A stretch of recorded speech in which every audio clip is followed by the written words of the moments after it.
टुनटुनी, हम रोजाना ढाबे पर मेहनत से खाना बनाते हैं, पर हमारे ढाबे पर अब आमदनी बहुत कम हो गई है। पता नहीं चंदनपुर गांव के ज्यादातर पक्षी शहर जाकर बस रहे हैं। अब भगवान जाने हमारा ये ढाबे का काम कब तक चलेगा।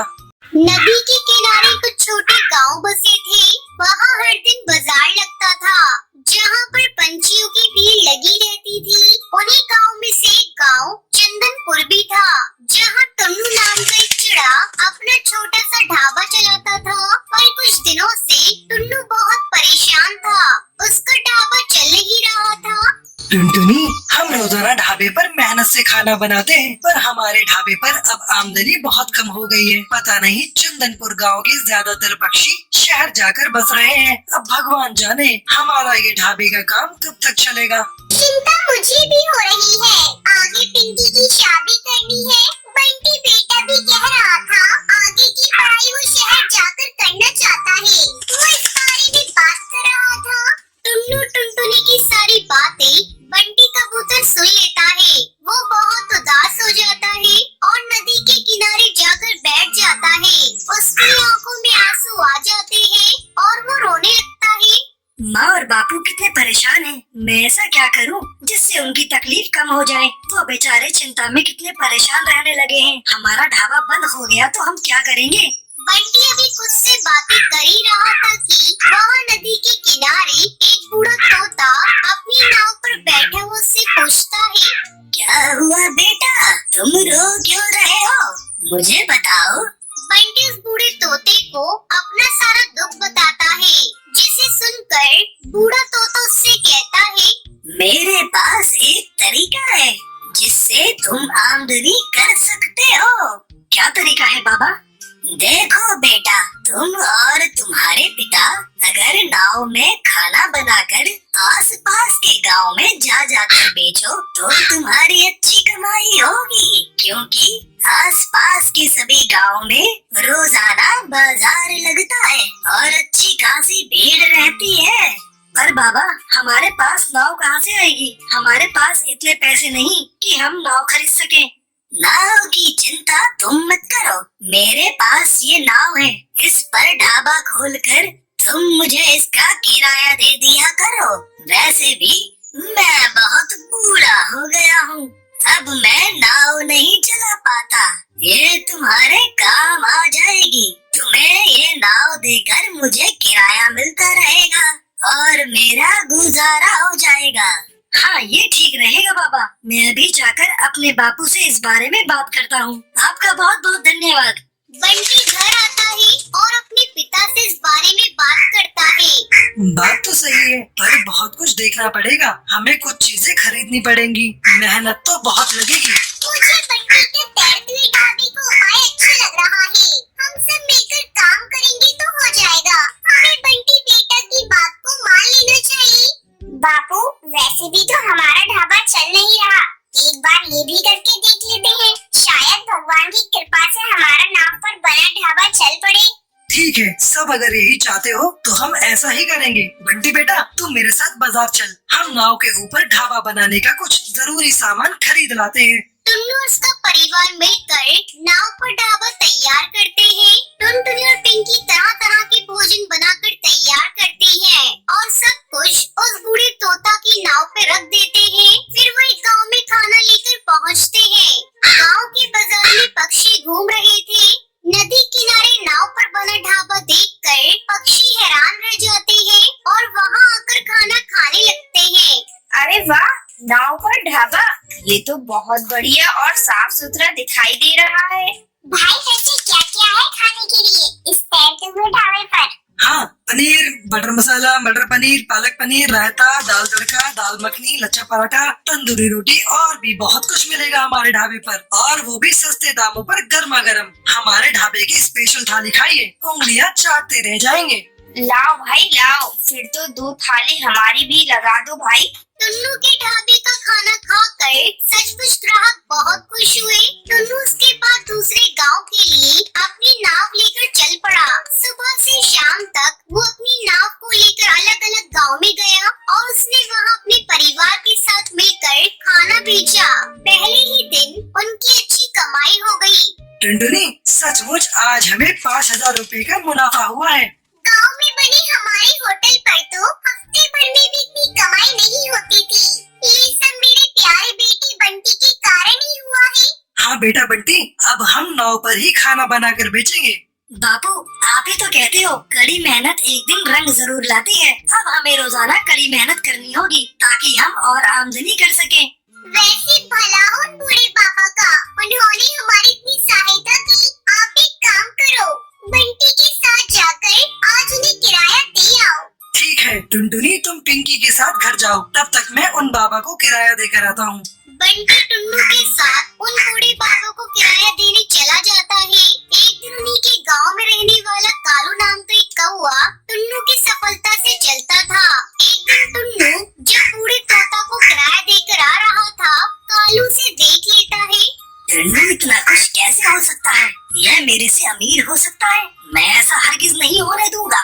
मुझे इस टुन्नू का कुछ करना ही होगा। एक दिन टुन्नू के जाने के बाद कालू उस बूढ़े तोता के पास गया और उनसे बोला, मैंने देखा है कि टुन्नू तुम्हें इस नाव का किराया बहुत कम देता है। अगर तुम और ज्यादा पैसे कमाना चाहते हो तो मैं तुम्हें उससे दुगना किराया दे सकता हूँ।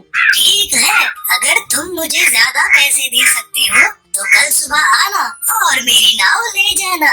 अगले दिन क्या बात है, यहाँ सबने भीड़ क्यों लगा रखी है? लाओ बाबा, मुझे अपनी नाव दे दो, मैं टुन्नू से ज्यादा किराया लेकर आया हूँ। अब तो आप सबको सबूत मिल गया, ये कालू कितना बेईमान है। हमारे गांव में रहकर ऐसे बेईमान पक्षी दूसरों के घरों को बर्बाद करते हैं। मुखिया जी, क्या आपको लगता है ऐसे बेईमान लोग हमारे गांव में होने चाहिए? क्या रे कालू, किसी की सफलता पर जलना क्या अच्छी बात है? तेरे जैसे कौओं को यहाँ रहने का कोई हक नहीं है। अभी के अभी इस गांव से भाग जा, या फिर इस गांव में रहना है तो सुधर जा, वरना अपने नौकरों से कहकर तुझे इस गांव से दूर फेंकवा दूंगा, समझा? नहीं नहीं मुखिया जी, मुझे माफ कर दो। टुन्नू, मुझे माफ कर दो भाई, है मेरे से गलती हो गई थी। अगर आप इस गांव से मुझे निकाल दोगे तो मैं अपनी बीवी बच्चों को लेकर कहाँ जाऊंगा? मैं आज के बाद टुन्नू को कभी तंग नहीं करूंगा। कालू सबसे माफी मांगता है। उस दिन के बाद टुन्नू टुनटुनी को वो कभी भी तंग नहीं करता। सलमा चिड़िया की सुंदरवन जंगल में चाय की एक छोटी सी दुकान थी। पूरा दिन मेहनत करके बड़ी मुश्किल से सलमा अपने परिवार के लिए पैसे कमा पाती थी। सलमा जिस छोटी सी दुकान को चला रही थी, वो भी उसने 1200 रुपए किराए पर ले रखी थी। महीने भर में जो भी सलमा कमाती, उसमें से 1200 रुपए उसे दुकान के किराए के निकालने ही पड़ते थे। ऊपर से छोटा सा घोंसला जिसका किराया 1500 रुपए भी उसे महीने की कमाई में से निकालना पड़ता था। सलमा के परिवार में उसका बेटा अब्दुल और बेटी रेशमा थी। रह सहकर कमाई गुजारी के लिए बहुत मुश्किल थी। एक दिन सलमा दुकान पर जाने लगी। उसकी बेटी रेशमा बोली, अम्मी कल ईद है, मेरे लिए क्या लाओगी? मुझे नया सलवार कमीज लेना है, बिल्कुल रजिया जैसा। कल रजिया के अब्बा लाए हैं गुलाबी और नीले रंग का, बहुत सुंदर सलवार कमीज है। मेरे लिए भी लाओगी ना अम्मी? बोलो ना। बढ़िया ही सलवार कमीज लेने वाली। अम्मी तो मेरे लिए नया बैट बॉल लाने वाली है, देखना मेरे लिए लाएंगी अम्मी, और कल की ईद मुझे ही मिलेगी। बच्चों, जाओ बाहर जाकर खेलो, मुझे परेशान मत करो। ये कहकर सलमा अपनी दुकान के लिए निकल जाती है और दुकान पर बैठे बैठे सलमा अल्लाह से कहती है, या अल्लाह, मैं ही शायद अपनी औलादों को भी खुशी नहीं दे पा रही हूँ। मेरी गरीबी मेरे बच्चों की खुशियों के आड़े आ जाती है। क्या करूँ अल्लाह? सलमा भले ही गरीब थी, फिर भी वो अल्लाह पर बहुत यकीन करती थी। दुकान पर जाते हुए वो रोजाना मस्जिद होते हुए जाती थी। वो दुकान पर जैसे ही पहुंची, एक कल्लू मियाँ कुछ आवारा पक्षियों के साथ वहाँ आया और सलमा से बोला, सलमा, निकालो हफ्ते के पैसे। पिछले हफ्ते मैंने तुम्हें छोड़ दिया था, पर आज मैं पैसे लेकर ही जाऊंगा। दुकान चलानी है तो मेरा हिस्सा भी टाइम पर दिया करो। कल्लू मियाँ, मेरी इस महीने बिल्कुल भी कमाई नहीं हुई। दुकान और घर का किराया देना भी बाकी है। मुझे इस बात से कोई मतलब नहीं, मुझे तो अपने हिस्से से मतलब है। यहाँ बाजार में सभी दुकानदार मुझे अपनी कमाई का हिस्सा देते हैं। तुम्हें भी देना है। परसों ईद है, कल मैं फिर आऊँगा। मेरे पैसे तैयार रखना। कल्लू मियाँ सलमा को अगले दिन आने की धमकी देकर चला जाता है। सलमा मायूस होकर घर वापस आ जाती है। पूरी रात वो सोच में रहती है कि अगले दिन कल्लू मियाँ आएगा और उसके पास बिल्कुल भी पैसे नहीं थे। कल्लू मियाँ एक आवारा पक्षी था और सलमा को अपने से ज्यादा अपने परिवार की चिंता थी। वो अल्लाह को याद करती हुई पूरी रात सोचती रही। अगले दिन वो दुकान पे ही उठी और जल्दी जल्दी में बिना कुछ बोले घर से निकल गई। रोजाना की तरह वो जैसे ही मस्जिद के पास पहुंची, उसने देखा कि कौवी जमीन पर बेहोश होकर गिर गई है और एक छोटा बच्चा उसके बराबर में रोने लगा। कई पक्षी इस कौवी के नजदीक से होकर गुजरने लगे, पर किसी ने उस कौवी और उसके बच्चे की मदद नहीं की। सलमा तेजी से कौवी के पास गई और बच्चे को उठाकर सलमा सीधा अस्पताल पहुंची। डॉक्टर बुलबुल ये रास्ते में बेहोश होकर गिर गई थी, आप जरा देखिए ना। डॉक्टर बुलबुल उस कौवी को चेकअप करती है और सलमा से कहती है, थकान की वजह से इनका बीपी हाई हो गया था, जिसकी वजह से ये चक्कर खाकर गिर गई थी। कुछ दवाइयाँ और इंजेक्शन मैंने दे दिए हैं, अब ये खतरे से बाहर हैं। होश में आते ही आप इन्हें इनके घर ले जा सकती हैं। कुछ टाइम के बाद उस कौवी को होश आया। उसने देखा कि उसका बच्चा सलमा की गोदी में है। कौवी को याद आया कि वो अचानक बेहोश होकर गिर गई थी। उसने डॉक्टर से पूछा, मुझे यहाँ कौन लाया? ये आपको यहाँ नहीं है, अगर ये आपको यहाँ नहीं लाती तो आपकी जान को खतरा था। आपके बच्चे को भी इन्होंने ही संभाला है। आपका बहुत बहुत शुक्रिया। मेरा नाम मरियम कौवी है। आपने आज मेरी जान बचाई, मेरे बच्चे को संभाला। आप जरूर ही खुदा की कोई नेक बंदी है। जी, ये आपका पर्स जब आप बेहोश हुई थी आपके हाथ से गिर गया था। मरियम कौवी पर्स में से मोबाइल निकाल कर अपने शौहर को फोन करती है और सारी बात बताती है। ये सुनकर उसका शौहर फौरन अस्पताल आ जाता है।